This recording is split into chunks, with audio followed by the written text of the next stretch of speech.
YouTube channel subscribe कर दें और बेल आइकन दबाना मत भूलिएगा। तो दोस्तों, आज हम आपको बताएंगे ट्रेडिंग की सबसे बेस्ट ऐप और जो डेली प्रॉफिट देती है और कोई फेक ऐप नहीं, ये बिल्कुल अच्छी ऐप है। इस ऐप का नाम है ITFox और इसका प्रूफ मैं आपको बता देता हूँ।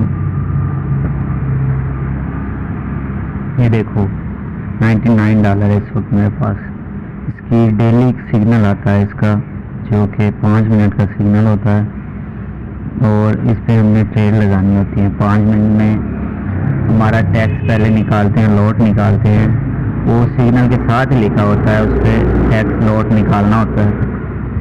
फिर उसके बाद आपकी ट्रेड शुरू हो जाएगी। 5 मिनट की ट्रेड होती है, उसमें आप अर्निंग कर सकते हैं। तो मैं आपको यही मशवरा दूंगा कि आप ITFox इस्तेमाल करें। इंशाल्लाह आप बहुत जल्द प्रॉफिट कमाएंगे।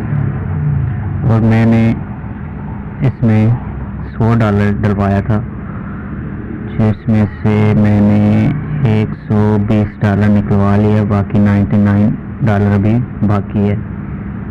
तो इसकी एक और ये बात है कि जितना आप ज़्यादा इसमें डलवाएंगे पैसे, उतनी अर्निंग ज़्यादा होगी आपकी। तो आप भी यूज़ करें, इंशाल्लाह आपको फ़ायदा होगा इससे। वीडियो देखने के लिए शुक्रिया। मेरे चैनल को सब्सक्राइब कर दें।